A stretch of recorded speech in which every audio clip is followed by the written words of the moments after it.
Bonsoir à tous et à toutes. Bonsoir, pas bonsoir. Bonjour, c'est l'obscurité. C'est pas couché en fait.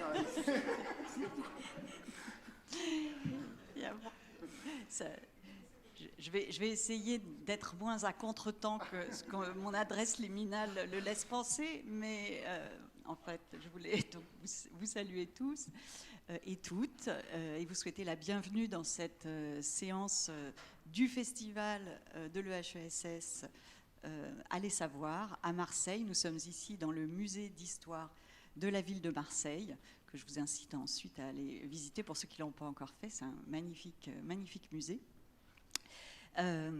Alors, la table ronde d'aujourd'hui, pour laquelle je vais devoir faire la modération, et d'ailleurs je vais commencer dès maintenant par demander aux invités d'arrêter de bavarder.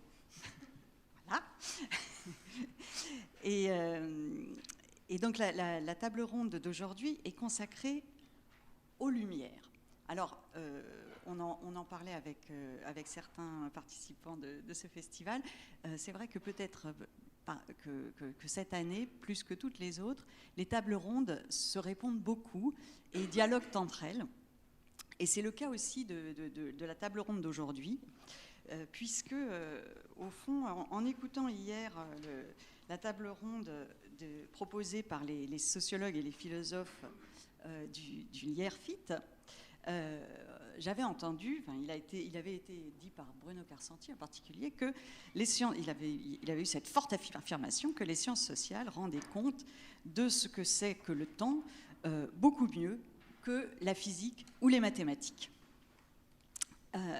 Notamment, les sciences sociales permettaient de sortir de cette tension, de cette difficulté de penser ensemble un temps objectif ou un temps subjectif, un temps objectif cosmologique, tel qu'il est mesuré par la physique ou les mathématiques, et le temps subjectif, qui n'est autre que le temps dont parle saint Augustin au livre 9 des Confessions, à savoir le temps n'existe pas en dehors de la perception humaine, cette conception donc d'un temps intime, psychologique. Donc comment est-ce qu'on articule ces deux catégories? Les sociologues et les philosophes s'y sont essayés hier.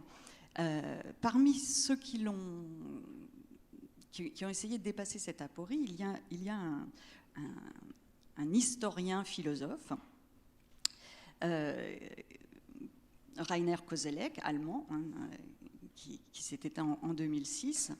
Et cet historien, justement, ou cet historien philosophe, comme sont souvent les collègues allemands qui ont ce tropisme philosophique, pour Koselleck, le rapport des hommes au temps est historiquement déterminé et se laisse saisir au moyen de deux catégories qu'il définit. D'une part, ce qu'il appelle l'espace d'expérience. Alors, l'espace d'expérience, c'est la façon dont passé et présent sont tissés par les individus au sein d'une société donnée. Donc, la négociation en permanence de ce passé dans le présent des individus. Et puis, l'autre catégorie, c'est ce qu'il appelle l'horizon d'attente. Cette fois-ci, c'est plutôt le tissage du présent avec le futur, la façon dont le présent est habité par ce que Ricoeur appelle le pas encore arrivé.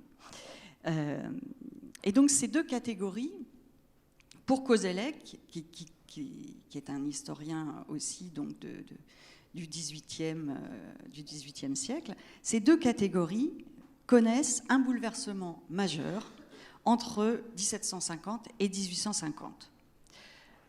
Ce bouleversement majeur que Koselleck identifie avec la modernité est marqué précisément par une sorte de dilatation de l'espace occupé par cet horizon d'attente, une sorte qui ferait au fond des Lumières à la fois un point d'aboutissement et un point de départ. Point d'aboutissement parce que ce serait la fin d'un processus de sécularisation, au cours duquel, et je parle vraiment à très gros traits, le politique aurait pris le pas sur le religieux, donc, et l'État aurait affirmé sa force de cette manière-là, ce qui lui aurait permis de mettre fin, au fond, aux guerres civiles, aux guerres de religion qui marquaient le XVIe et le XVIIe siècle. Et en faisant ainsi s'effondrer les cadres chrétiens de la représentation de l'histoire, hein, puisqu'en sécularisant l'État, le politique, les grands cadres chrétiens de la représentation de l'histoire se seraient à leur tour effondrés, c'est-à-dire qu'auparavant, hein, l'expérience des individus se pensait au sein de la révélation biblique, depuis la création jusqu'à la fin du monde et la résurrection universelle. Les Lumières, donc, voient se créer un glissement, un bâillement de plus en plus large entre l'espace d'expérience et l'horizon d'attente. Cet horizon d'attente se dilate, hein, il n'est que penser à l'utopisme des penseurs des Lumières, dont on va peut-être entendre parler, ou pour parler comme Philippus le prophète, le personnage de Tintin dans l'île mystérieuse, la fin des temps est remise à une date ultérieure. L'idée de progrès est le fruit de cette nouvelle conception de l'histoire qui naîtrait à ce moment-là. Et même plus, cette réflexivité historique, enfin de ce bâillement, hein, naîtrait une réflexion historique, c'est-à-dire que la façon qu'ont les hommes et les femmes de se situer sur cette flèche du temps, un temps orienté vers le futur, aimanté vers le futur, devient le propre de l'individu moderne. La conscience historique deviendrait ainsi la forme, serait devenue la forme que prend la conscience de soi dans les sociétés contemporaines. Alors là, je viens de rappeler les grands cadres du débat, hein, au sein duquel on voudrait situer la discussion d'aujourd'hui. Et pour cela, je suis bien entourée, parce que moi-même, je ne suis pas forcément la meilleure personne, puisque je suis spécialiste de la Renaissance, même si, à mon tour, je pourrais aussi entrer dans le débat en amont. Mais en tout cas, pour questionner les Lumières,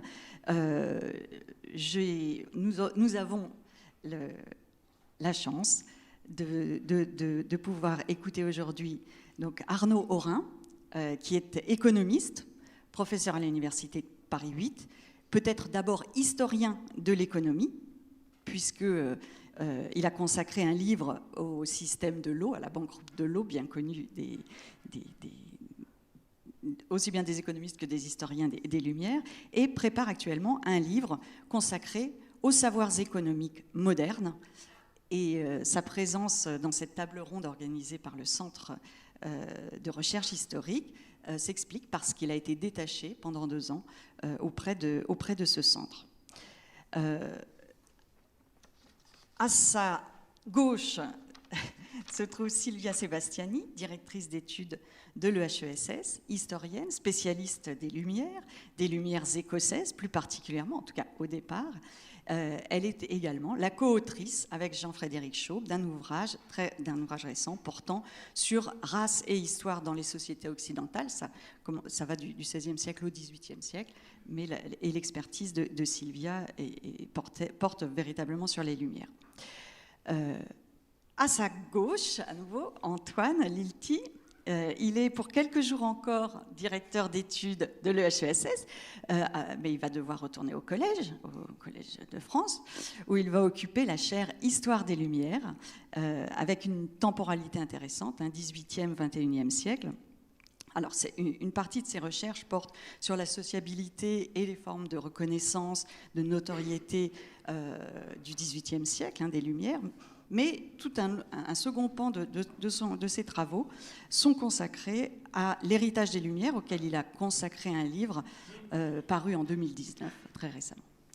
Voilà, j'ai sans doute déjà trop parlé, mais je vais laisser la parole peut-être d'abord à Antoine pour nous dire à son tour comment il se situe dans ce grand cadre où il situe les Lumières dans ce cadre qui leur donne une sorte de privilège et de place prééminente dans notre rapport à l'historicité. Merci beaucoup, Caroline. Bonjour à toutes et à tous. Tu as ouvert très largement l'espace des références, de Kozlek à Tintin, donc on va essayer de se faufiler. Je voudrais repartir de ce que tu viens de dire, donc effectivement, de ce qui est le plus connu, c'est-à-dire que quand on associe, qu'on parle des Lumières et du rapport au temps des Lumières, très souvent, effectivement, ce à quoi on pense, c'est à l'idée d'une nouvelle temporalité moderne dirigée vers le progrès, avec cette idée que les Lumières, c'est la naissance des théories du progrès, d'une vision de l'histoire dirigée vers le futur, vers un optimisme des progrès humains.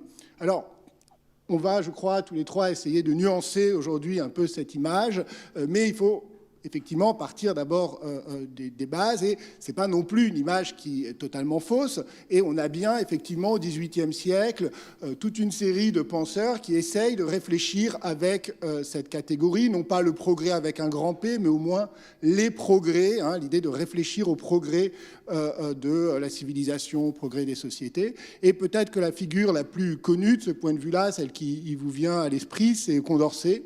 Condorcet qui écrit donc dans son esquisse d'un tableau des progrès de l'esprit humain, qu'il écrit à la toute fin de sa vie, pendant la Révolution, qui sera publié juste après sa mort en 1795. Condorcet donc brosse une sorte de vaste histoire de l'humanité, en 10 époques, jusqu'à nos jours. Enfin, plus exactement, la 9e époque s'arrête avec la Révolution, et la 10e époque, c'est une sorte de prévision des progrès futurs de l'humanité.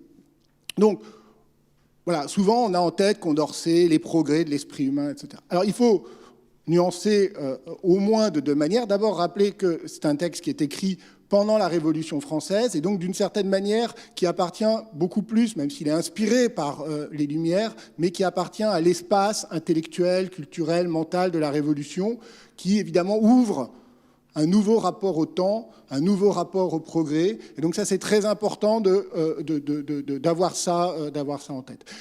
Et puis, deuxième nuance, c'est qu'en fait, beaucoup de spécialistes de Condorcet ont montré, on pourrait y revenir si vous voulez, mais ont montré que, en réalité, le travail, la réflexion de Condorcet est en fait beaucoup plus complexe. Il ne s'agit pas d'une croyance naïve dans le progrès cumulatif, mais plutôt d'une réflexion, d'un espoir, et au fond d'une réflexion plus complexe et contradictoire. Et puis surtout, si on revient aux textes, notamment aux grandes histoires publiées et pensées par les auteurs des Lumières qui ont influencé Condorcet, mais qui ont écrit, disons, dans les années 1750, 60, 70, 80, et par exemple Voltaire, on s'aperçoit qu'au fond, les choses sont beaucoup plus compliquées. Par exemple, Voltaire, dans sa grande histoire qui est laissée sur les mœurs, au fond, hésite en permanence entre deux conceptions de l'histoire. Effectivement, une histoire des progrès de la civilisation européenne depuis la Renaissance, et puis une histoire qui est celle de la litanie des folies humaines, de l'éternelle superstition, qui là, au contraire, est une histoire chaotique et un peu désespérante. Voilà. Alors, vous n'avez peut-être pas lu l'essai sur les mœurs, parce qu'on ne le lit plus beaucoup, mais enfin, vous avez lu Candide, et vous savez bien que Candide, c'est tout sauf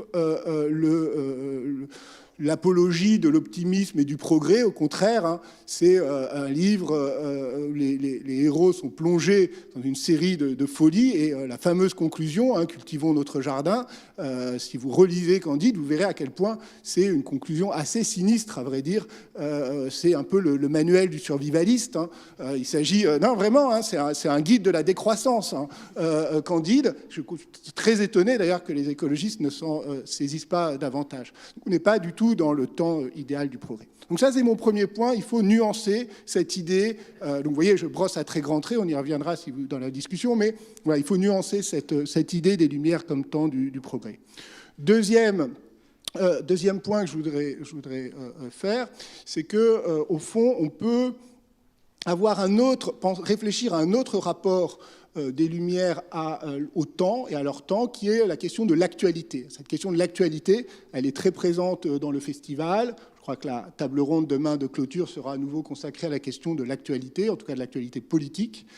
Et au fond, c'est une notion très intéressante pour penser le rapport des Lumières à leur temps.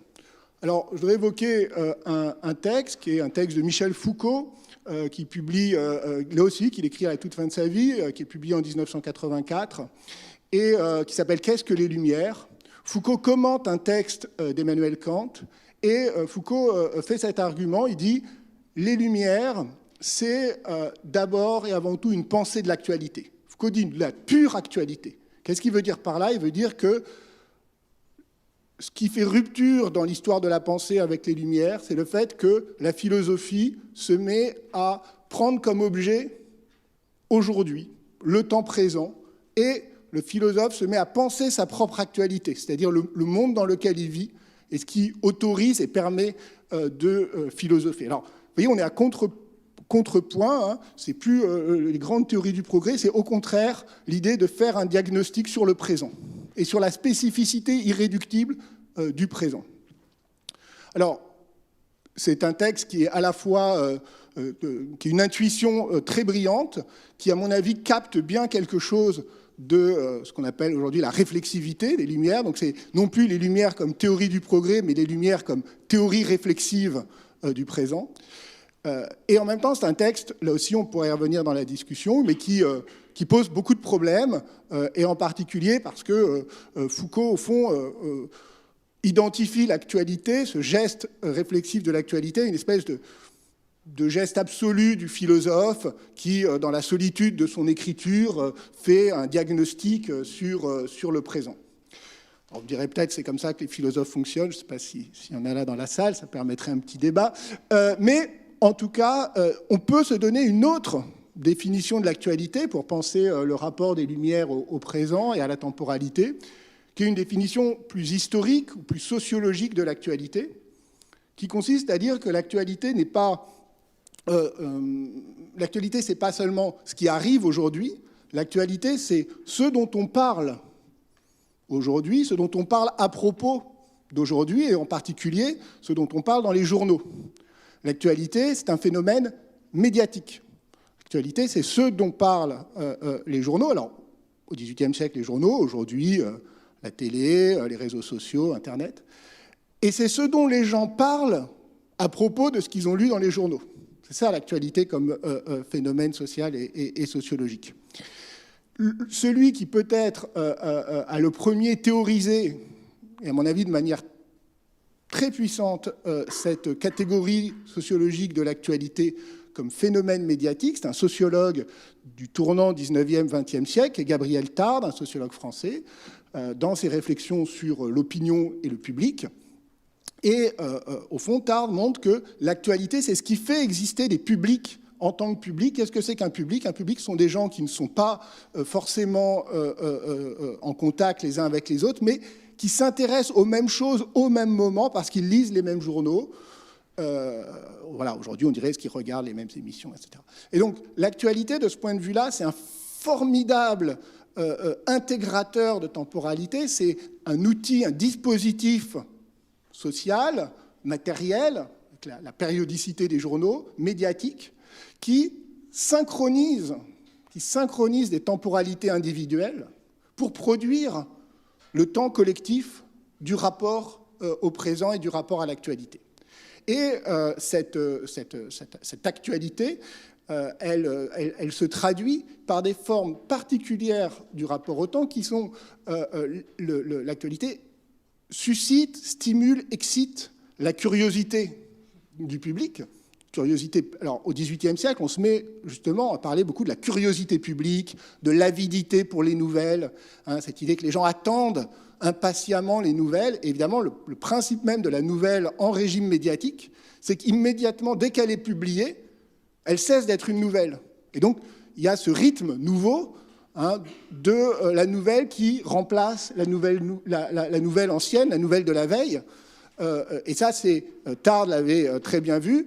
Il expliquait que si vous lisez, il a cette formule très frappante, il dit si vous lisez un journal et que tout d'un coup vous apercevez que c'était le journal de la semaine dernière, ça devient beaucoup moins intéressant, non pas parce que les nouvelles sont moins intéressantes, mais parce que vous n'avez plus cette conscience de lire, de vous intéresser, de lire ce que d'autres sont en train de lire au même moment. Et donc, il y a cette temporalité très particulière de l'actualité. Je voudrais, je vais finir par un exemple, mais cette actualité, cette curiosité, Évidemment, elle porte sur les grands faits historico-politiques, mais, et ça aussi c'est une nouveauté, c'est en partie, je dirais, une nouveauté du XVIIIe siècle qu'on connaît bien aujourd'hui, cette actualité, c'est aussi une actualité pour les faits divers, la curiosité, l'intérêt pour les faits divers, l'intérêt pour la vie privée des gens célèbres, des gens connus, et notamment de ces célébrités littéraires, philosophiques que sont les grands écrivains au XVIIIe siècle. Les journaux publient très régulièrement des nouvelles, et y compris de la vie privée, des faits et gestes de Voltaire, de Rousseau, etc. Et de ce point de vue-là, ça crée un rythme du rapport, par exemple, à la pensée, à la littérature, à la philosophie, qui est tout à fait nouveau. Terminer sur un exemple un peu plus concret, et là qui va être justement un événement politique de l'actualité.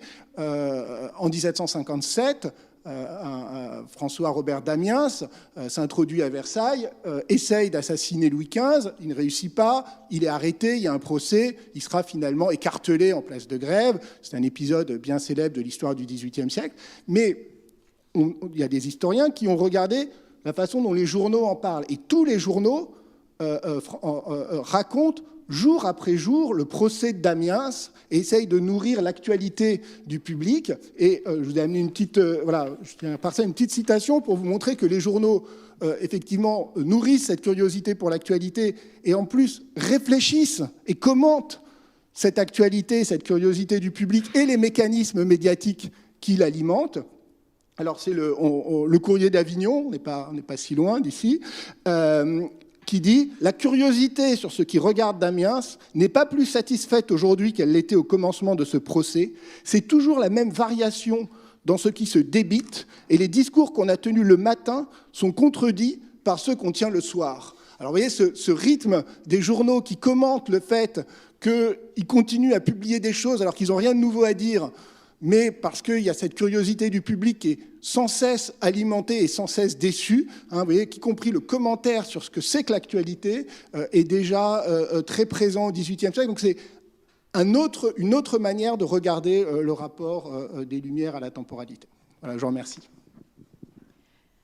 Merci beaucoup, Antoine. Donc voilà, on commence à voir effectivement se profiler cette idée que la modernité des Lumières ne serait pas où on l'avait cru, en tout cas pas dans son régime d'historicité, ou peut-être pas dans son régime d'historicité, peut-être pas dans cette idée de progrès dont on attend, sur lequel on a tant écrit, mais serait plutôt à rechercher du côté de dispositifs, effectivement, sociaux, médiatiques, comme tu l'as décrit. Mais peut-être que Sylvia Sebastiani va nous donner une autre réponse. On verra. Bonjour à toutes et tous et merci pour être ici un samedi matin. Heureusement, il y a la pluie, donc peut-être ça aide. Donc, merci en effet et pour l'introduction, Caroline, et pour avoir ouvert ces débats. Et je chercherai à reprendre une question un peu plus classique, qui c'est vraiment la question du progrès historique, mais j'essaierai à mon tour de déplacer la manière de considérer les Lumières par rapport à cela. Et je le ferai à partir d'un autre espace, qui est celui considéré par Antoine, entre Condorcet, Voltaire, et en arrivant Michel Foucault et Gabriel Tarde. Je m'occuperai de ce que l'historiographie a identifié depuis les années 1970 comme les Lumières écossaises. Il me semble que la familiarité des Lumières écossaises, surtout dans l'enseignement secondaire, je ne sais pas s'il y a aussi des enseignantes du secondaire ici, est encore relative en France. Et il me semble d'autant plus importante de m'attarder sur cet espace de réflexion qu'est l'Écosse, que je suis convaincue du fait que les Lumières sont un mouvement intellectuel, politique et social pluriel, polyphonique et hétérogène, qui ne porte pas, dès Paris à Naples jusqu'à Glasgow et Édimbourg, un seul discours sur les sociétés humaines et qui ne renvoie pas non plus à une seule temporalité. Selon une lecture que nous partageons tous les trois, Antoine, et Arnaud et moi-même, je considère les Lumières comme un débat et non comme une doctrine, un programme réformateur ou un ensemble cohérent d'idées et de valeurs. J'insiste sur ce point. D'un autre point de vue, parce que déjà Antoine a souligné la question de la curiosité, la question de l'actualité, la question du débat médiatique, si une définition, je pense, de ces mouvements est encore possible aujourd'hui, c'est précisément celle d'un débat ouvert, continu, incessant. Les philosophes partagent un grand nombre de questions communes, mais divergent sur les réponses à apporter ainsi que sur la manière de les aborder. Et ceci est vrai à différentes échelles. Les philosophes polémiques se critiquent et se répondent dans une même université, dans une même ville, dans un même pays, à travers l'Europe, dans l'espace atlantique et au-delà. Souvent, il revient sur leurs propres propos dans des textes remaniés, à des années ou des décennies de distance, ce qui constitue une autre façon de regarder les temps et les contre-temps. La dimension polémique de l'échange est centrale à la définition même des Lumières. La manière d'écrire l'histoire, ou plutôt les manières différentes et plurielles d'écrire les récits historiques, il n'y a pas du tout une seule manière de l'écrire, il n'y a pas du tout un seul genre historique, ne fait pas exception, même si nous pouvons peut-être mettre en évidence certaines lignes partagées. Et je suis d'accord, ce n'est pas de dire les Lumières et les progrès n'ont rien à voir avec les Lumières. Ce n'est pas ça l'essence, c'est une tentative de nuancer la question. Tout va tomber, toutes mes notes. En son temps, Voltaire s'est moqué à propos des progrès de l'esprit humain provenant d'Écosse. Il affirme, je cite, « Aujourd'hui, c'est-à-dire en 1764, il nous vient d'Écosse les règles des goûts dans tous les arts, depuis les poèmes épiques jusqu'au jardinage. » Mais en même temps, il déclare sa grande admiration pour les historiennes. Je suis désolée, j'avais promis de ne pas nommer David Hume, mais je n'arriverai pas. David Hume et William Robertson, et pour leur façon d'aborder l'histoire en philosophe. C'est dommage que nos collègues d'hier sont déjà partis parce qu'on aurait pu discuter aussi autour de cela. Comment l'écrit Voltaire en 1768 ? Dans un commentaire à la History of England de David Hume, je cite, « Il n'appartient qu'aux philosophes d'écrire l'histoire ». Par cette formule, Voltaire entend une histoire fondée sur des faits avérés et des preuves impartielles, utiles et intéressantes, car capables d'analyser les mœurs des peuples et les progrès de l'esprit humain. Et le progrès de l'esprit humain, c'est entre guillemets évidemment. C'est précisément le développement d'une théorie du progrès qui a été considérée par l'historiographie contemporaine comme la contribution spécifique des Lumières écossaises ou Lumières européennes, disons, ou Lumières en général.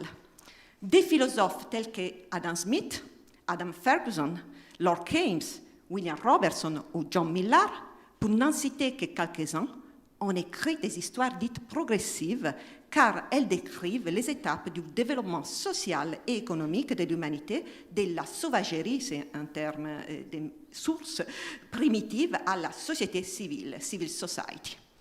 Ce faisant, elles construisent un autre rapport au temps et à la temporalité en remettant en cause tant la conception cyclique de l'histoire que celle biblique des temps humains marqués au saut de la chute jusqu'à l'heure dominante. Ces historiens écossais détournent leur attention de la chronologie pour se concentrer sur les mœurs.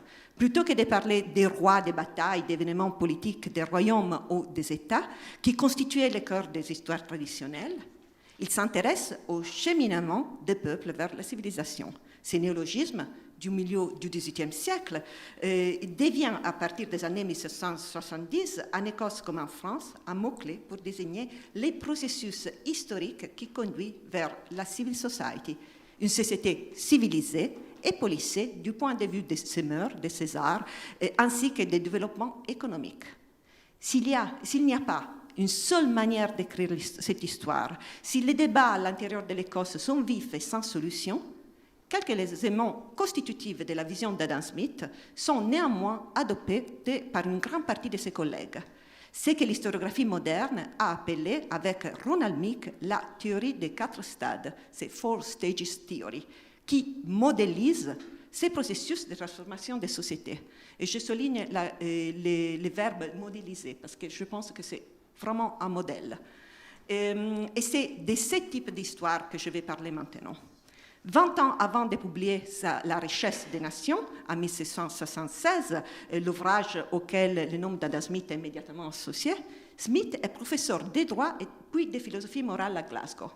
C'est dans ses cours des années 1750 et 60 que Smith esquisse les grandes étapes de l'évolution humaine scandées par la succession des modes de subsistance, à long desquels il trace les progrès. Première, c'est l'âge de la chasse.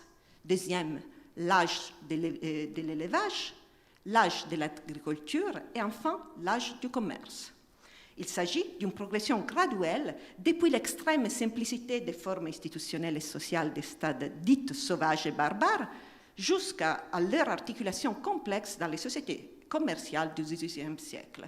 Depuis l'uniformité jusqu'à la variété, obtenue grâce à la division du travail, depuis les sauvages insensibles jusqu'au man of feeling moderne qui signe la fin de l'accouplement animal et ouvre la voie à une vie familiale réglementée et morale.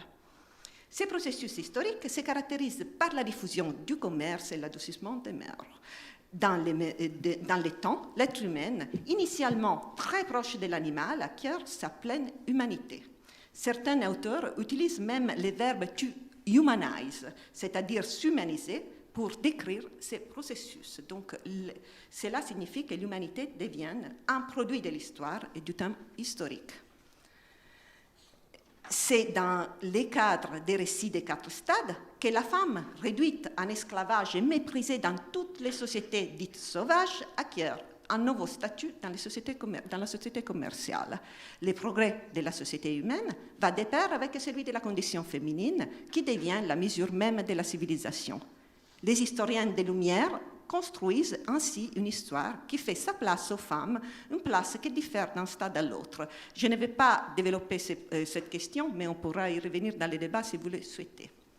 Dans ces schémas, l'être humain progresse par nécessité, poussé par ses propres besoins. La croissance de la population est le primo movens du progrès dans les premiers stades, tandis que le passage de l'agriculture à la société commerciale est déterminé par la division du travail qui marque une césure fondamentale. Cette conception de l'histoire et du progrès historique se fonde sur la méthode comparative, telle qu'il avait mise en place Montesquieu. Les sociétés humaines, et ça, pour reprendre la chose que Caroline citait, répondent à des lois universelles comparables aux lois physiques, disait Montesquieu, par rapport à la question qui, si les sciences sociales ou les sciences physiques répondent mieux au temps et à l'espace. Il n'existe pas un homme pré-social, mais son espace naturel est la société elle-même. Deuxième élément constitutif de ce nouveau récit, l'idée exprimée par David Hume, selon laquelle la nature humaine est constante et uniforme et les hommes, placés en situation similaire, réagissent de la même manière. Le schéma des stades indique les cours naturels du développement des sociétés, reliant ainsi les histoires des peuples à l'histoire de l'espèce. Mais ces schémas, qui inscrit les stades dans une relation de continuité et semble produire un temps linéaire, homogène et tourné vers l'avenir, est plus complexe de ce qu'il paraît. Ce sont les historiens écossais eux-mêmes qui remettent en question cette linéarité. Tout d'abord, le modèle stadial développé par Adam Smith et adopté par un nombre important d'historiens écossais concerne moins le futur que les parcours historiques qui amènent du passé au présent. En effet, un nombre reste là, important d'historiens écossais soulignent les caractères équivoques de la civilisation et expriment leur inquiétude vis-à-vis du futur. Encore plus important, peut-être, les modèles stadiales ne correspondent pas au véritable parcours historique suivi par les sociétés, car ce parcours est marqué par des exceptions. Pour le dire autrement, une grande partie des sociétés n'ont pas suivi les cours naturels du progrès esquissés par la théorie des 4 stades. Les historiens écossais sont confrontés à la variété des situations historiques des populations du monde du XVIIIe siècle. Dans leur analyse et vocabulaire, les Amérindiens sont restés à l'état sauvage de la chasse, les Chinois, les premiers à s'être développés à une époque bien plus ancienne que les peuples de l'Europe, comme disait aussi Voltaire, Antoine a cité l'essai sur les mers qui s'ouvre sur la Chine, ont arrêté leur progression avant d'atteindre la pleine civilisation. Mais même l'Europe a suivi ce qu'Adam Smith appelle, je cite, un ordre innaturel et rétrograde, et non les courses naturelles du progrès stadial. car en Europe, le développement du commerce a précédé celui de l'agriculture en raison du régime féodal de la terre. Et seuls les États-Unis naissants semblent avoir suivi les cours naturels. Et cela suggère que la théorie stadiale est tout d'abord un modèle conceptuel qui se distingue de l'ordre historique et qui peut même être contraire à celui-ci. Un autre aspect mérite d'être souligné. L'histoire s'est construite par une double opération de distanciation temporelle et spatiale. Les passés des stades antérieurs peuvent être les présents d'autres peuples du globe. La théorie du progrès construit un schéma du passé vers le présent, mais en même temps, elle trouve dans la situation présente de certains peuples les vestiges du passé d'autres peuples. C'est ainsi que ce qui constitue le présent d'ici peut croiser dans le présent de là-bas un passé d'ici. Merci beaucoup, Sylvia. Donc là, on revient à une discussion vraiment en interne de cette idée de lumière comme point comme mise à feu, au fond, de l'idée de progrès, de conscience historique qui se projetterait dans une histoire linéaire vers une complication ou une contestation interne qui fait que les Lumières ont à la fois produit l'idée de progrès et sa discussion. Peut-être que justement, s'agissant de ces théories stadiales, qui sont vraiment un point important pour comprendre cet évolutionnisme des Lumières, Arnaud va nous en dire justement davantage. Oui, bonjour à toutes et tous. Merci Caroline. Effectivement, on va revenir dans quelques instants sur la question de la théorie des stades et déplacer ce que Caroline a introduit au départ de cette table ronde. Alors, les économistes des Lumières, qui sont d'abord de grands négociants dans la première moitié du XVIIIe siècle, d'anciens négociants qui vont devenir des hommes de lettres, ceux qui vont créer ce qu'on appelle la science du commerce ou le commerce politique, ils ont une conception assez traditionnelle de l'usage du passé dans le présent et donc dans le présent de l'économie. Ce qu'on appelle parfois le modèle de l'historia magistra vitae, l'histoire maîtresse de la vie, on la retrouve dans les écrits de ces scientifiques du commerce, où ils nous expliquent finalement qu'est-ce qui s'est passé autrefois chez les Phéniciens, leur constitution, leur police, c'est-à-dire leur règlement, leurs lois autour du commerce, et puis qu'est-ce qu'ils commerçaient. Alors ça pouvait leur permettre finalement de chercher des enchaînements de cause à effet, des choses qui se reproduisent dans l'histoire. Alors, un des grands thèmes de la science du commerce autour de ces reproductions de cause à effet, en cherchant dans le passé ce qui peut nous expliquer le présent, c'est la comparaison entre Rome et l'Espagne du XVIIe, XVIIIe siècle en particulier. Donc Rome conquérante, qui va prélever des tribus, qui va voir beaucoup de métaux précieux arriver en son centre, et qui va créer, donc ce qui va créer un phénomène inflationniste, ce qui va conduire à une difficulté à contrôler l'empire, parce que c'est trop compliqué d'avoir un empire terrestre de cette taille. Et donc, on plaque cette idée sur l'Espagne américaine. L'afflux d'or et d'argent, l'afflux de métaux précieux en Espagne, une colonisation territoriale et pas une colonisation par la mer. Rome et l'Espagne moderne n'étant pas ce qu'on appelle des thalassocraties, c'est-à-dire des puissances de la mer, qui sont en général considérées comme le bon modèle. Donc là, on peut, avec cette science du commerce, apprendre du passé, plaquer des modèles de l'Antiquité en général sur le monde moderne.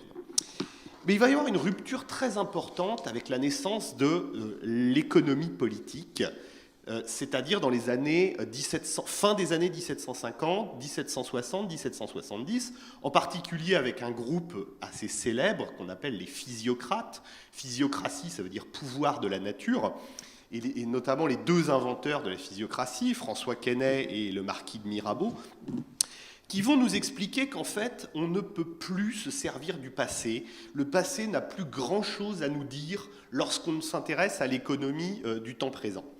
Alors, et c'est là qu'on revient à ce que Sylvia nous a expliqué avec la théorie des stades écossaise.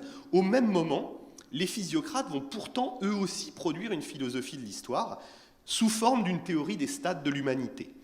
Donc, il y aurait eu une succession de modes de subsistance et de régimes de propriété sous forme de 4 stades, les chasseurs-cueilleurs, les éleveurs, c'est-à-dire les pasteurs, puis les agriculteurs, et c'est là que va naître une institution fondamentale pour les économistes, qu'est la propriété privée. Et ensuite, on arriverait au stade du commerce, avec l'urbanisation, le négoce international, etc. Mais le problème, c'est que cette théorie des stades, pour nos économistes politiques des années 1750, 60, 70, elle pose un gros problème. Parce que le 4e stade, le stade négociant, est un stade de dépravation. Là, la société est sous la coupe des intérêts des négociants, et ça n'est pas ce qu'enseigne l'ordre naturel de l'économie politique.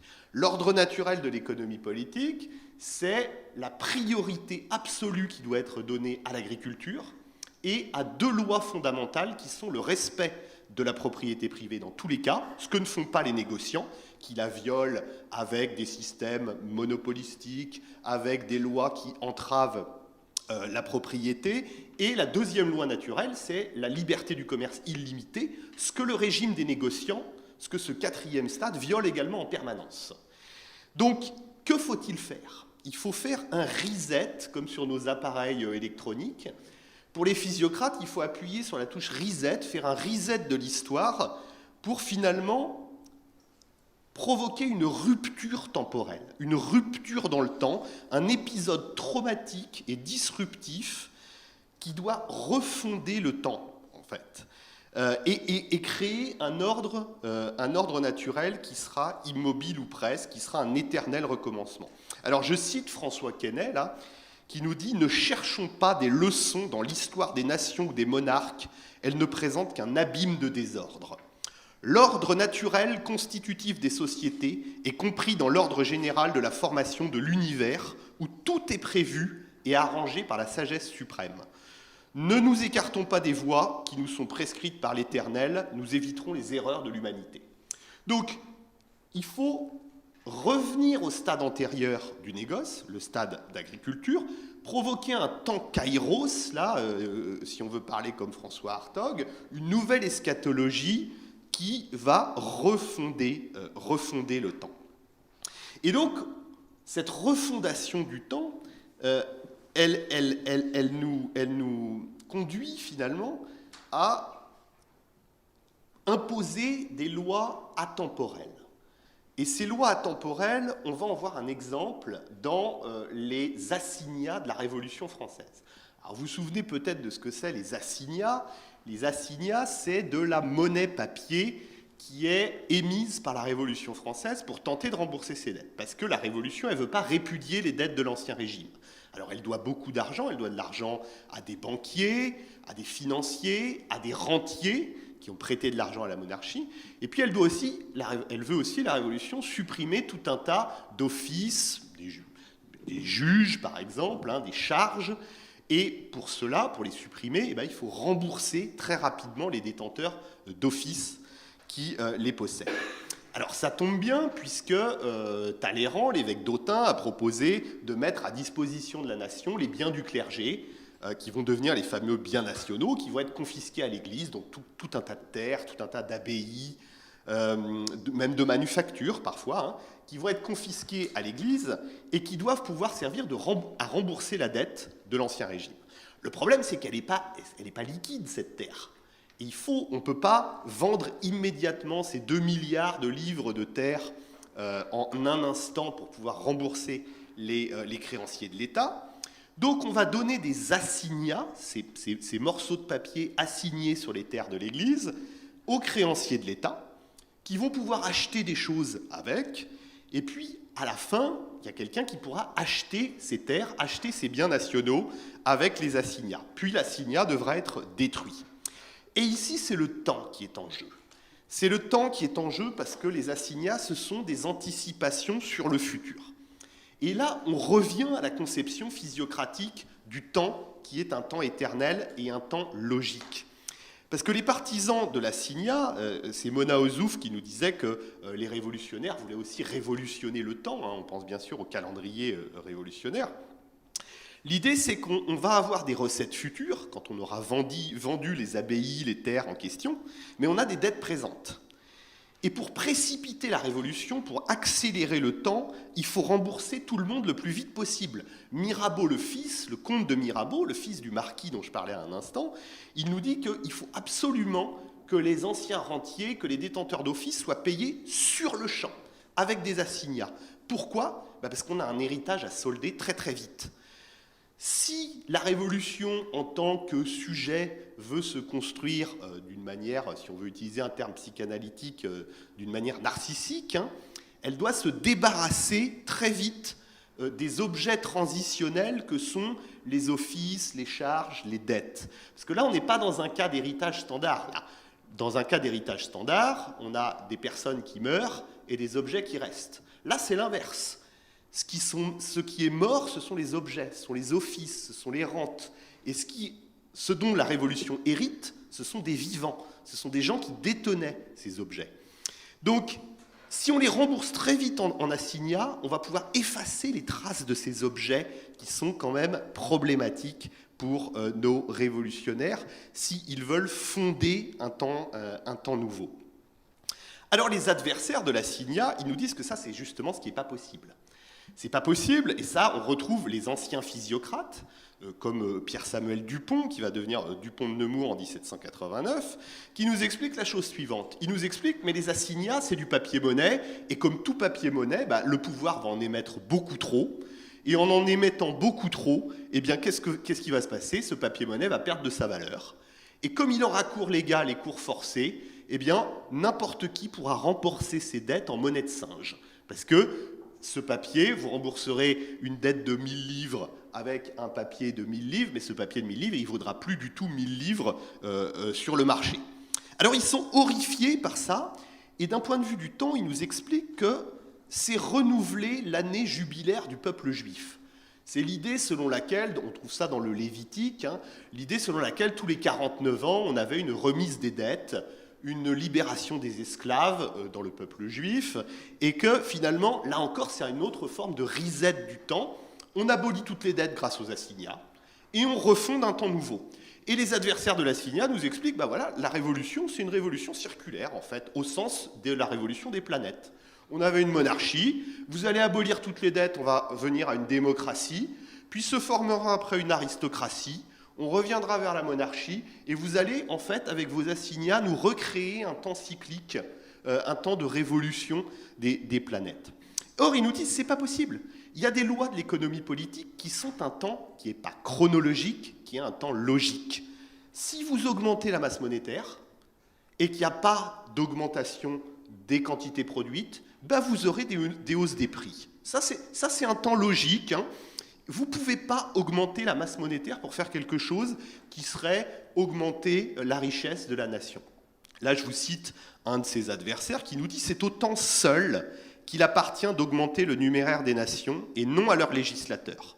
C'est par l'industrie du peuple qu'il doit s'accroître et non par des tours de force. » Donc, il faut un temps long et lent, celui de l'augmentation de la production et des richesses, qui fera peut-être augmenter la masse monétaire, mais vous ne pouvez pas accélérer le temps en augmentant la masse monétaire. Et aujourd'hui, les monétaristes, les libéraux, aujourd'hui, vous diront ce qu'ont fait les banques centrales depuis la crise de 2008 et depuis le Covid, c'est pas possible, en fait. Vous avez créé trop de monnaie, et donc le temps logique de l'économie s'est produit, et vous avez créé de l'inflation. Vous ne pouvez pas créer trop de monnaie. Vous ne pouvez qu'attendre que l'économie va créer de la monnaie, ou pas d'ailleurs. Alors je termine sur cette histoire des assignats et du temps avec encore une autre conception qui ramène à la conception apocalyptique et chrétienne dont parlait Caroline au départ. On a des adversaires encore plus farouches de l'assignat, ce qu'on qualifierait nous aujourd'hui d'ultralibéraux, des jansénistes millénaristes lyonnais qui sont députés à l'Assemblée, qui sont députés aux États généraux, qui étaient proches de Mesmer à la fin de l'Ancien Régime, et qui émettent des prophéties sur ce qui va se produire avec les assignats. Et qu'est-ce qui va se produire avec les assignats selon eux ? Eh bien, une apocalypse. Ils reprennent la trame générique de l'Apocalypse de Jean, et ils nous expliquent que eh bien, les assignats, c'est une forme de punition divine qui va, là encore, eh bien, accélérer le temps, détruire la société, c'est cette année jubilaire là, dont parlaient les adversaires de l'Assidia, et qu'une Jérusalem céleste, hein, que là, cette fois-ci, eh bien, un nouveau temps va apparaître sur les ruines de la Révolution. Et ils l'espèrent à tout craint. Donc finalement, les assignats, ils s'y opposent, mais en même temps, ils se disent que ça va précipiter la chute de la Révolution, ça va accélérer le temps, ça va accélérer cette destruction, et ça, c'est formidable. Et on a quelques républicains exagérés qui disent exactement la même chose.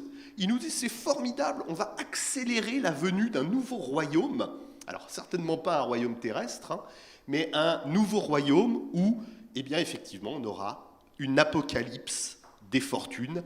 Le député Cambon nous dit, et je termine là-dessus, la liberté et l'égalité que les prêtres voluptueux prêchaient depuis tant de siècles, eh bien, nous l'avons accompli sur terre. Voilà. Je vous remercie. Merci infiniment, Arnaud. Alors, on a bouclé la boucle en quelque sorte, puisque à force de critiquer le modèle de départ, on en arrive à effectivement considérer qu'au fond, ce régime d'historicité ancien, celui qui est hanté par l'apocalypse et la fin des temps, eh bien, on le trouve dans le savoir le plus moderne produit par les Lumières, hein, l'économie politique dont tu as très bien parlé. Alors, la parole est au public. Il nous reste 40 minutes. Est-ce qu'il y a parmi... Oui. On va fermer les portes.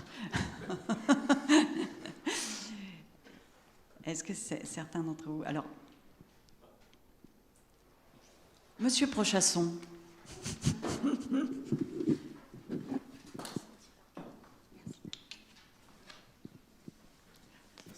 On a un public choisi. Hein. Merci à tous les quatre pour ces exposés absolument passionnants. À vrai dire, j'ai deux remarques, questions, je ne sais pas, inspirées par vos réflexions. La première, puisque vous avez finalement, et moi je me place, ceux qui sont des amis ne s'en étonneront pas, plutôt par rapport à ce qui s'est passé après et au regard de ce qu'on appelle d'ailleurs la pensée, au fond, progressiste. Et donc, je voudrais revenir sur cette notion de progrès. Au fond, quels sont les indices du progrès? Puisqu'on voit bien, et surtout dans la première moitié du XIXe siècle, comment les pensées que vous avez décrites les uns et les autres sont relayées, retravaillées, et peut-être figées d'ailleurs d'une certaine façon, au regard de votre approche critique.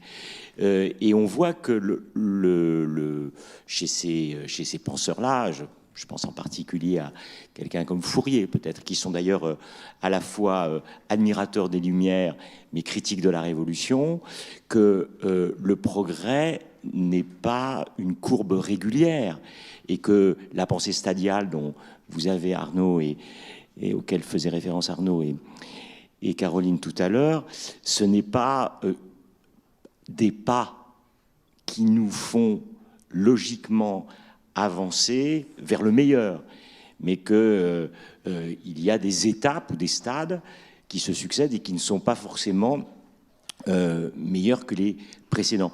Ce qui d'ailleurs nous renverrait à une réflexion un peu ordinaire et vous inviterait à commenter le « c'était mieux avant », c'est-à-dire que, au fond, que le passé était meilleur que le présent. Bon, voilà. Alors, je voudrais savoir, au fond, quels sont les indices du progrès chez les différents, dans les différentes pensées que vous avez. Alors, elles sont d'un ordre différent, évidemment, je pense, chez les économistes, que chez les philosophes. La deuxième question enfin, la question remarque, je ne sais pas, toujours du point de vue ultérieur, me venait surtout en écoutant Arnaud, et comment on puisait dans le passé, au fond, des mécanismes logiques qui permettaient, ou pas, d'éclairer l'avenir. La fameuse formule de Marx, d'ailleurs malheureusement traduite, sur l'histoire, ou les faits plus exactement, qui se répètent 2 fois. D'ailleurs, c'est très mal traduit, parce que s'ils répètent 2 fois, ça veut dire qu'ils se produisent 3 ou 4 fois, mais qui se produisent 2 fois. Donc là, c'est phénomène de répétition de l'histoire. Est-ce que ça, c'est quelque chose qui est travaillé, commenté, critiqué parmi les différents acteurs que vous affrontez? Merci. Je commence. Merci, merci Christophe. Alors, il me semble que les économistes qui vont succéder à Smith, dont parlait Sylvia, aux physiocrates, je pense en particulier à Jean-Baptiste Say pour la France, mais on avait déjà ça très, très fortement en germe chez Smith, puis qu'on va trouver chez Ricardo, ensuite chez John Stuart Mill, chez plusieurs penseurs importants britanniques du début du XIXe siècle. Ce qui marque quand même à la fois ce rapport présentiste, si on veut utiliser un gros mot, au temps, qui est celui d'imposer les bonnes lois naturelles qui vont nous conduire à un équilibre des forces, c'est-à-dire à un équilibre des prix, il est couplé quand même avec de plus en plus une idée de progrès si on parvient à accumuler du capital. Et finalement, l'aune, le benchmark qui nous montre si oui ou non il y a progrès, c'est de savoir si une société est capable d'accumuler du capital. Et donc, pour cela, il faut mettre en place ce qu'avait prévu Smith, c'est-à-dire la division du travail qui va permettre d'augmenter la productivité des travailleurs. Augmenter la productivité des travailleurs, ça va augmenter les profits des négociants et des manufactures, ça va permettre de l'épargne. Et l'épargne, elle doit servir de nouveau à mettre en œuvre du travail productif et pas du travail improductif. C'est-à-dire qu'il ne s'agit pas d'acheter des services, il ne s'agit pas d'acheter des danseurs ou des danseuses ou des musiciens avec ces profits. Il faut toujours les réinvestir. Et donc il me semble que finalement, leur idée de progrès, elle se confond avec cette idée d'accumulation du capital. C'est la seule manière qui permettra d'avoir une flèche de temps pointée vers le futur et donc vers une amélioration des conditions des sociétés. Parce qu'ils sont pas très... Alors même si des gens comme Smith sont assez conscients de la dégradation que peut produire la division du travail sur l'état de santé et l'état moral des travailleurs et qu'on ne va pas forcément là vers un progrès. Alors la répétition de l'histoire... les événements qui se produisent toujours 2 fois, oui, alors on trouve ça assez souvent quand même chez nos économistes des Lumières, chez Turgot, chez Condillac, on a l'idée selon laquelle lorsque les sociétés vont atteindre un stade de luxe, où le luxe va se répandre dans de fortes couches de la société, en particulier au moment où les aristocrates vont quitter leurs terres, où ils vont être improductifs, où ils vont vivre dans des villes opulentes, où ces villes opulentes vont attirer tout un tas de main-d'œuvre sous forme de domestiques dans ces villes, alors on va avoir un processus de régression qui va se mettre en place. C'est ce que Condillac appelle le temps du frivole, où on va commencer à faire des investissements qui ne sont plus des investissements productifs, qui sont des investissements en services improductifs, justement, et à partir de ce moment-là, tout va se dégrader. Et Mirabeau, le père, nous explique un peu le même processus, tout va se dégrader, l'agriculture va se dégrader, et puis on va chuter. Et là, on va revenir à une histoire cyclique, on va reprendre une société qui, finalement, a perdu beaucoup de ses richesses et va devoir refaire ces cycles dont on parlait tout à l'heure. Je continue.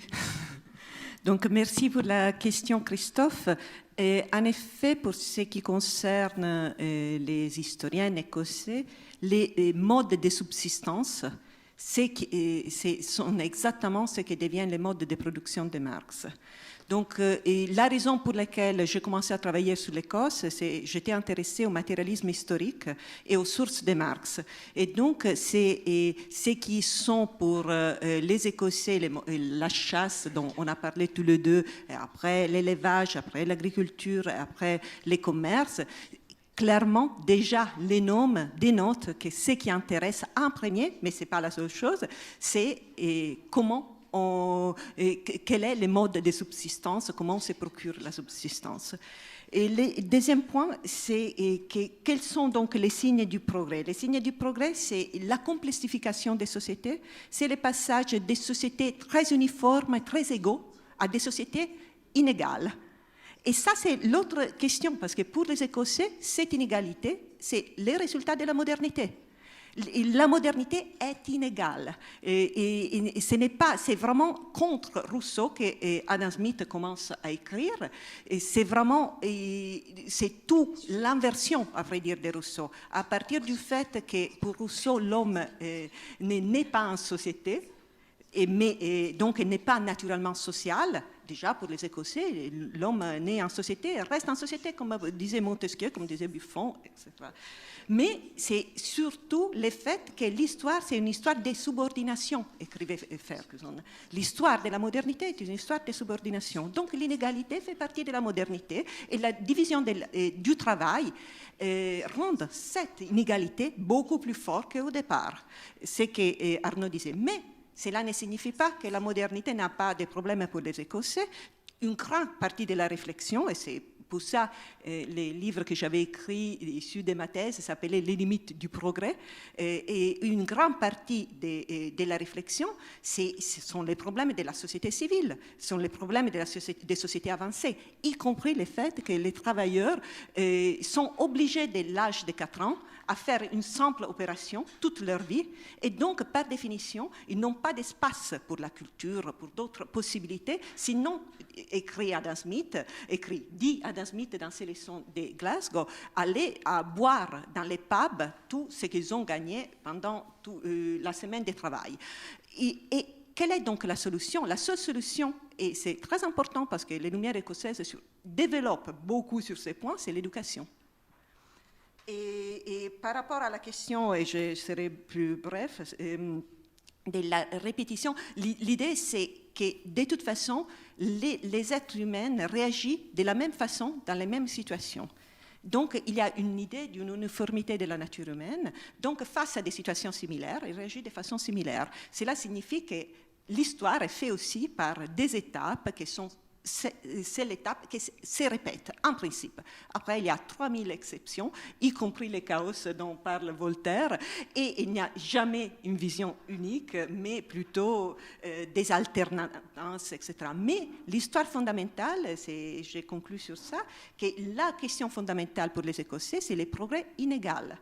Le fait de pourquoi les Amérindiennes sont restés sauvages, selon leurs questions, et pourquoi seulement les Européens, ou plutôt les peuples de l'Europe nord-occidentale, sont arrivés à progresser. Donc la question, c'est vraiment comment expliquer cette inégalité, non-homogénéité du progrès. On va tous répondre. Non, je suis tout à fait d'accord avec ce que viennent de dire Arnaud et Sylvia. J'ajouterai deux choses. D'abord, je pense que ce qui est vraiment important, c'est qu'au XVIIIe siècle, il n'y a pas de théorie intégrée du progrès. Il n'y a pas le progrès, il y a les progrès. Et donc là, il y a avec un P minuscule. Et donc c'est la grande question, c'est plutôt comment des progrès, on va dire sectoriels, sont ou pas compatibles.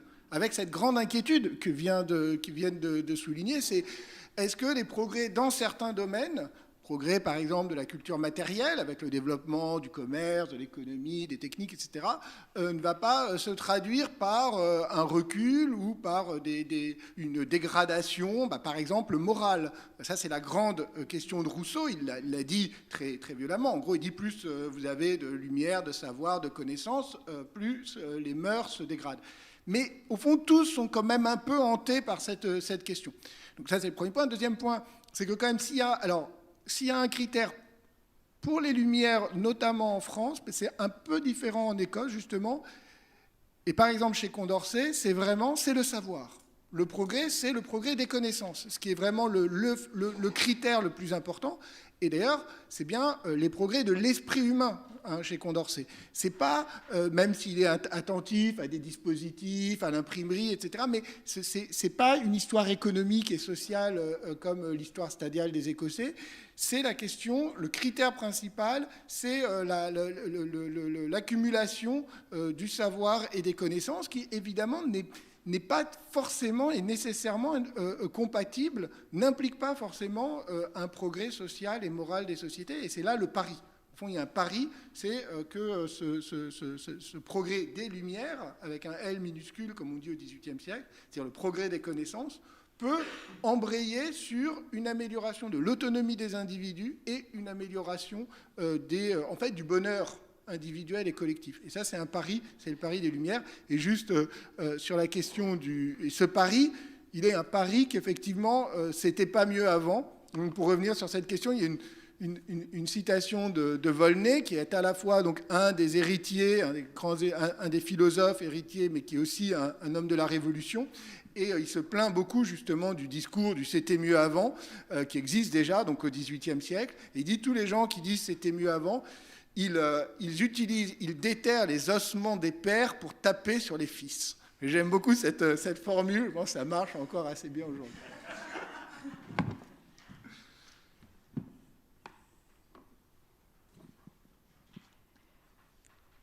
Je vois une main se lever. Il faudrait parvenir à transmettre le micro. Si... Merci Nadjat. Je vous en prie. Il y en a plusieurs. Merci beaucoup, Thomas Meissen.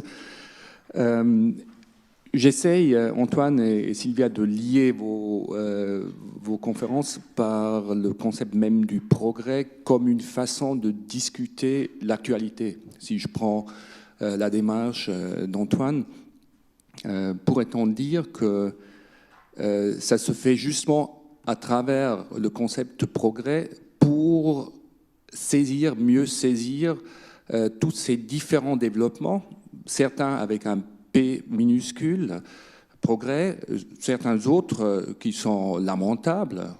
Je reviens à Voltaire, donc, notamment dans le domaine des mœurs, etc., comme une façon de dire, bon, et là je prends un autre concept koselleckien qui parle de la simultanéité de ce qui n'est pas simultané.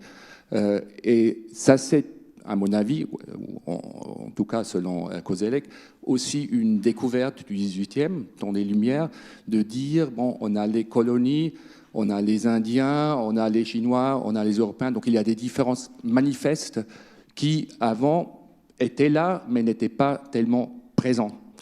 Et peut-être mieux encore, le cas de l'Écosse, on a les Highlands, les Écossais rustres, barbares, à quelques kilomètres de Glasgow. Donc comment expliquer ces différences dans l'actualité et tous les problèmes qui vont avec? C'est ce que Arnaud a montré donc, dans le cas très concret de la Révolution, des temporalités différentes qui...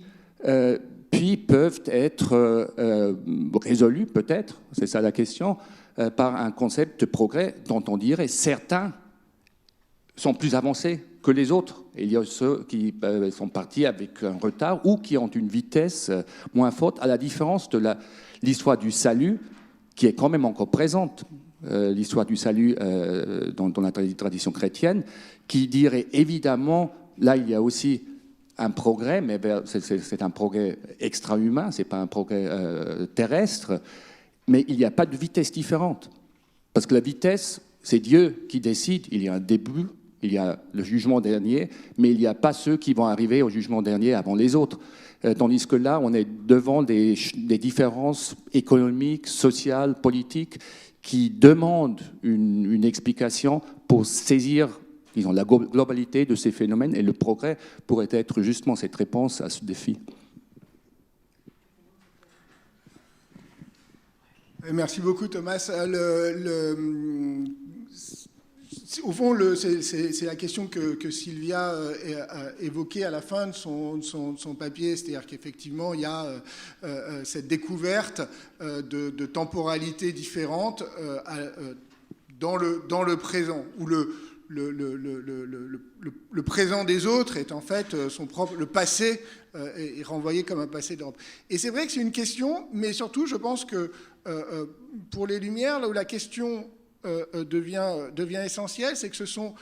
parce qu'ils sont dans un même présent, mais surtout dans une même actualité, mais surtout dans une actualité connectés, avec une conscience de l'interaction des différentes populations, notamment avec la question coloniale, le contact colonial. La question n'est pas simplement de temporalité disjointe et parallèle, mais de la rencontre entre deux temporalités. Et donc, devient la question qui devient aussi bien à l'échelle coloniale qu'à l'échelle intérieure, comment ceux qui sont, se perçoivent, qui se pensent comme plus avancés dans le temps de l'histoire ou dans le temps des sociétés, peuvent permettre aux autres d'accélérer leur propre processus pour les rejoindre. Et c'est le discours de la civilisation, au sens, non pas du progrès de civilisation, mais du fait qu'il faut civiliser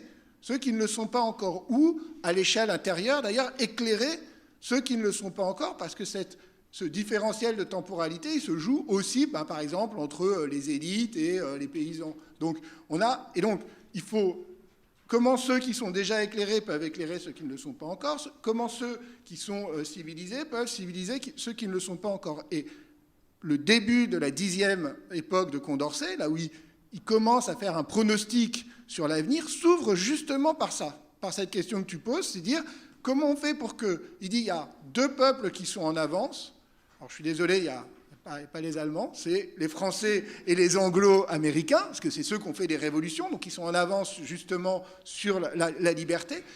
Et tous les autres, il y a les peuples encore dans la barbarie des monarchies, c'est le reste de l'Europe, et il y a tous ceux qui sont dans la sauvagerie. Comment on fait? Et il dit, il y a deux types de contacts. Il y a le contact colonial violent, brigandage, qui va détruire ces autres populations, mais ce qu'il espère, c'est qu'il y a le modèle, il y a le modèle civilisateur européen qui va les amener, et là cette prophétie terrible sur les États-Unis, puisqu'il dit toutes ces populations indiennes, au contact des populations européennes, elles vont soit se civiliser, soit disparaître. Et donc cette temporalité, ce différentiel de temporalité, la pensée de l'histoire et du progrès, au fond, elle est terrible, parce qu'elle est à la fois pleine de bonne conscience universaliste, tout le monde est amené à suivre la même trajectoire du progrès, et en même temps, elle se traduit par une alternative entre la disparition et l'assimilation au même. Je suis autonome avec mon micro. Donc, merci beaucoup, Thomas, pour la question. Tu as tout à fait raison. On aurait pu utiliser les mots simultanéité aussi. Et c'est ce que j'utilisais en disant ce qui constitue les présents d'ici peut croiser dans les passés de là-bas, un passé d'ici. J'avais cherché jouer sur cette simultanéité, mais c'est l'une des questions qui est absolument centrale et importante sur lesquelles on réfléchit, les Lumières réfléchissent. Et en effet, la question de l'espace et du temps s'articule ensemble. Si on pense, il y a une citation très belle de Gerando à la fin du siècle qui dit « Chaque pas qu'on fait dans les globes, on fait un pas dans l'histoire, à l'arrière dans l'histoire par rapport au point de départ que c'est le point européen. » Donc la question de l'espace et la question du temps sont toujours articulées ensemble dans une vision avec des temporalités qui ne sont pas homogènes, parce qu'après, selon où on va, on trouve des temporalités différentes. Et donc la question, c'est aussi la question des rythmes, des progrès. Et il y a des rythmes différents dans les globes, dans des points différents. Et l'autre question, c'est en effet, oui, la question des Highlanders en Écosse est une question très, très présente dans les débats écossais. Et les Highlanders sont souvent appelés les Indiennes. Et dans Johnson et Boswell qui font le tour de l'Écosse, souvent ils les appellent, sont considérés des sauvages, et à minima sont des sociétés féodales qui sont considérées, et sinon même totalement comparées aux Indiens. Et cela, c'est vrai dans une grande partie de l'Europe. Genovesi, quand on parle des paysans à les portes de Naples, il parle des Hottentots à les portes de Naples, etc.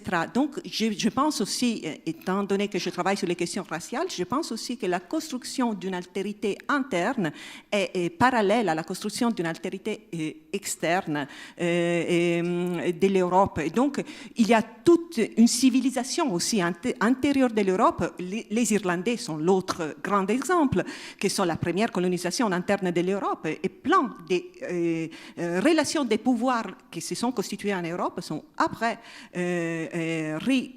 rejouées sur le reste du monde à partir du moment de l'expansion européenne dans le monde. Et donc, je m'arrête ici pour le moment. Oui, juste en un mot pour compléter encore ce qu'ont dit Antoine et Sylvia sur cette... En fait, il y a une espèce de disjonction qui est intéressante quand on regarde des gens comme Anne-Robert-Jacques Turgot, qui est un compagnon de route de la physiocratie, ou Adam Smith. D'un côté, ils vont prendre les, entre guillemets, sauvages de l'Amérique comme des exemples anhistoriques quand ils veulent établir, par exemple, une théorie de la valeur. Et on va nous dire, bah voilà, ils échangent tel ou tel produit, deux sauvages échangent tel ou tel produit, on va pouvoir établir une théorie de la valeur à partir de cet exemple paradigmatique anhistorique. Et de l'autre, ces peuples-là ne sont pas au même stade de développement. Et ils ne sont pas au même stade de développement parce qu'ils ne connaissent pas la propriété privée. Et pourquoi ils ne connaissent pas la propriété privée ? Parce qu'il y a des conditions climatiques, nous on dirait environnementales, qui ne les ont pas poussés finalement à passer à un autre stade de développement. Parce qu'ils ont des choses trop en abondance, ou parce qu'ils vivent dans des forêts trop denses, etc. Donc il y a cette disjonction permanente entre le sauvage modèle anhistorique de presque l'homo economicus, en fait, de la science économique du XXe siècle, et en même temps le fait que le sauvage ne soit pas au même stade pour des raisons environnementales. Le seul, en fait, qui fait le lien entre les deux, me semble-t-il, qui accorde les deux, c'est Carl von Linné. C'est le célèbre naturaliste dans sa science économique, où il nous explique, il prend le modèle des Lapons, des peuples samis du cercle polaire, et il nous dit, ben voilà, ça c'est le peuple qui fonctionne bien. C'est-à-dire, ils fonctionnent en parfaite harmonie avec leur environnement parce qu'ils connaissent toutes les propriétés des plantes, des animaux, du règne minéral, etc., etc. Et c'est ça qu'il faut qu'on fasse, en fait. Il faut que tout le monde se fasse autochtone chez soi, il faut que tout le monde se fasse lapon chez soi, et là on va coordonner finalement les deux modèles. Je voudrais me faire lapon chez moi. C'est belle comme image. Est-ce que je peux ajouter... Ah, vas-y. Non. Et la chose, je voulais... En effet, les progrès, et surtout dans les sociétés, c'est dit sauvages, ce n'est pas linéaire du tout, c'est fait par saute, par fracture. Et ce n'est pas considéré plus long de l'histoire, c'est lui dépassé de ce qu'il considère la stagnation des populations amérindiennes au début du progrès, que selon les Écossais, ça c'est un autre point, la propriété privée pour les Écossais n'est pas du tout la propriété qui est née avec l'agriculture, elle naît avec l'élevage. Donc c'est là les pas plus longs de l'histoire de ces points de vue, parce que la propriété privée, il ne connaît pas la propriété privée. Et je voulais dire une autre chose, mais oui, que les Amérindiens donc représentent à la fois les miroirs des anciens Européens, mais aussi un problème historique, parce que du fait de leur incapacité à progresser, donc les deux vont ensemble. Et il y a cette contradiction des fonds, parce qu'ils sont les miroirs, comme disait Locke, mais de l'autre côté, ils sont un miroir qui n'a pas jamais franchi l'autre pas pour commencer, selon leur vision, à progresser. J'allais rajouter un point, mais il y a peut-être des questions. Il ne faudrait pas non plus qu'on monopolise la parole s'il y a des questions. Oui. Monsieur ?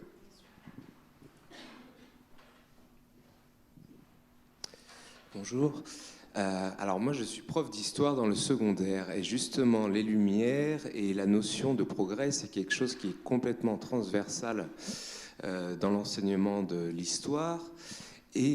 Mais aujourd'hui, à l'heure de l'Anthropocène ou de ce que certains appellent le Capitalocène, cette notion de progrès, et notamment de progrès technique, est de plus en plus remise en question quand on voit l'impact de l'homme sur Terre. Donc, qu'est-ce qui peut rester encore aujourd'hui de l'idée du progrès du temps des Lumières qui serait encore compatible, applicable à notre époque comment ne pas renier cet héritage, justement, voilà, des Lumières à l'heure actuelle? Alors, merci, c'est une très bonne question.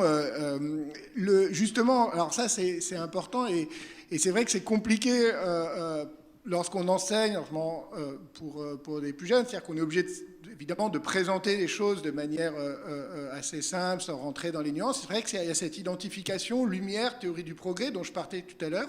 Et je pense que ça, quand même, il faut beaucoup la nuancer. Et surtout, il ne faut surtout pas, en tout cas, s'il y a une réflexion des Lumières sur le progrès, c'est absolument pas une croyance dans les bienfaits du progrès technologique.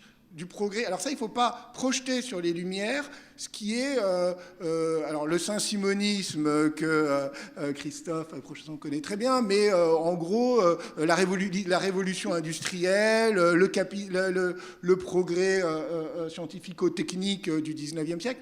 Il y a plutôt les Lumières, c'est pas une théorie du progrès, c'est pas une apologie du progrès, c'est une réflexion plutôt inquiète sur les évolutions historiques, sur les possibilités de progrès futurs et de progrès pensés en termes, non pas de progrès scientifique et technique, mais, enfin, il y a une idée de progrès, mais d'accumulation des connaissances permettant aux individus d'être autonomes et d'arriver à un bonheur individuel et collectif. C'est quand même la grande idée, hein, le bonheur qui remplace le salut, grâce à ces connaissances, mais tout en étant très conscient qu'au fond, c'est un processus compliqué, difficile, qui se heurte à énormément d'obstacles. Alors, évidemment, ça paraît un peu contradictoire par rapport à ce lieu commun, parce qu'on a projeté sur les Lumières de la philosophie de l'histoire du 19e siècle, à partir de Hegel, et en fait, c'est pas du tout ça.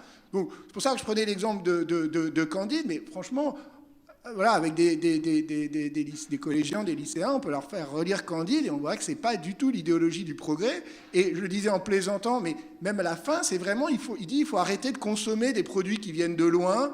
Le sucre, n'oubliez pas que c'est quand même des esclaves et c'est à ce prix-là que vous mangez du sucre en Europe. Et à la fin, on va consommer local parce que tous ces produits qui viennent de très loin, et par ailleurs, maintenant, il y a pas mal de travaux qui montrent qu'on a le début, avec les Lumières, d'une conscience écologique, d'une réflexion sur ce qu'on appellerait maintenant la soutenabilité du développement et de la croissance, une réflexion sur les catastrophes que sont, par exemple, des processus de déforestation liés aux entreprises économiques, par exemple, dans les îles colonisées du Pacifique ou en Écosse. Donc, il y a maintenant pas mal de travaux qui montrent qu'il y a toute cette réflexion. Puis un dernier point, je pense que c'est très important aussi de voir que les Lumières, dans cette dimension aussi autocritique, voire parfois un peu pessimiste, se pensent souvent comme arrivés déjà trop loin. Alors nous, ça nous semble très bizarre, parce qu'on a l'impression que les Lumières,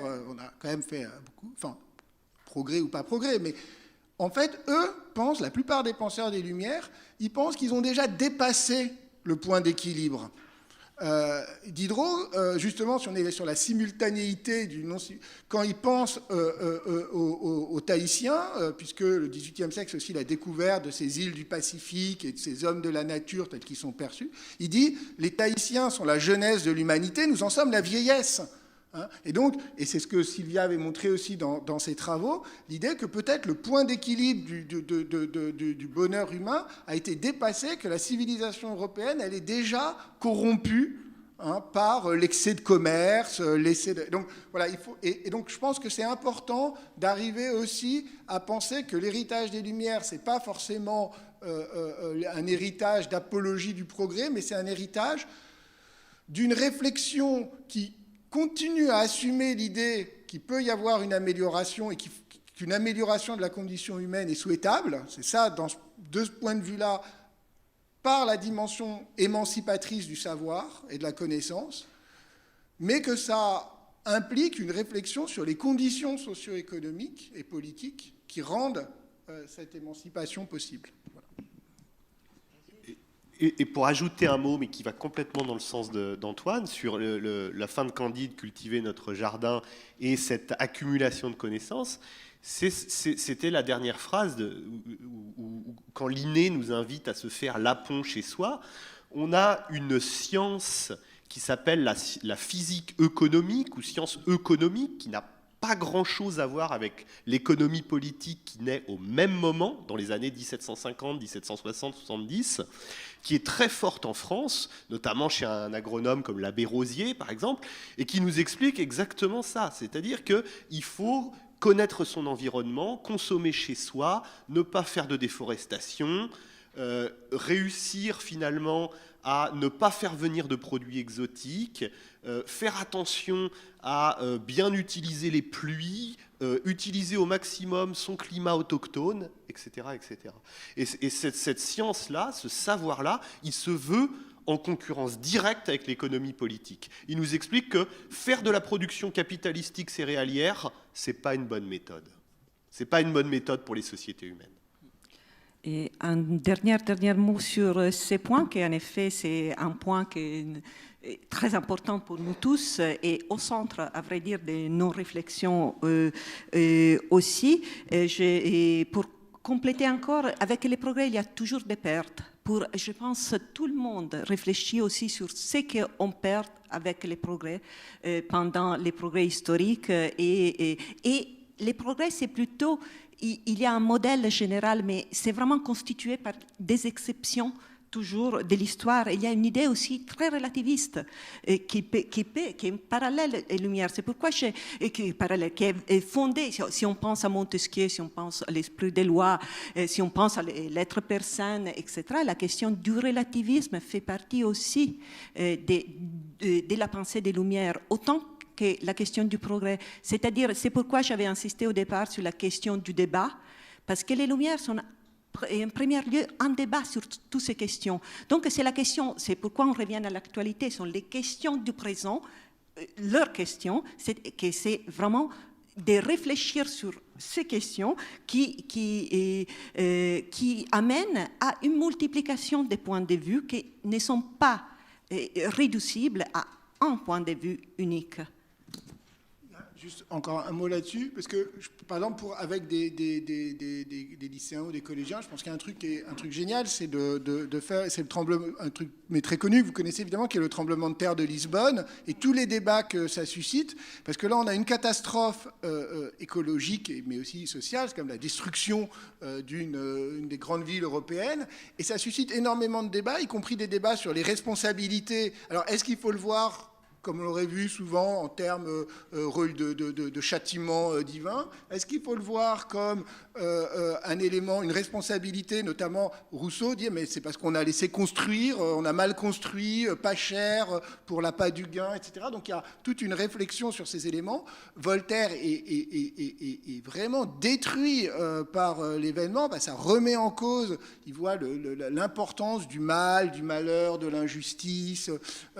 Et donc, c'est extrêmement intéressant, et justement, ça articule à la question de l'actualité.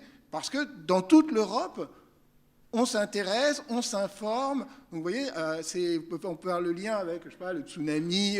C'est-à-dire qu'il y a à la fois une actualité, un intérêt pour du très contemporain qui suscite de la réflexion philosophique, mais aussi sociopolitique sur les conditions mêmes du progrès et ses limites. Oui, c'est vraiment la question des catastrophes. C'est exactement construit, catastrophes naturelles par les Lumières, exactement autour de cet épisode. Et l'autre point, c'est la question du bonheur qu'Antoine a évoqué plusieurs fois. Là aussi, il n'y a pas de consensus du tout.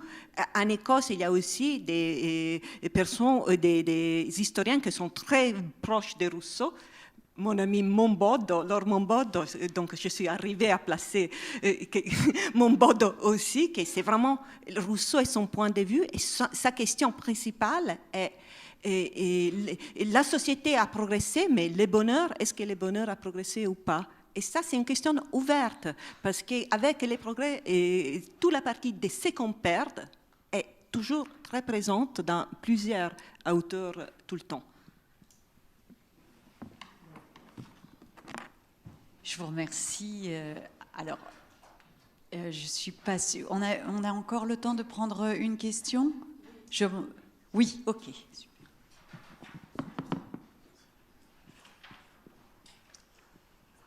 C'est une question peut-être plutôt pour Arnaud. Vous avez tout à l'heure évoqué le jubilé.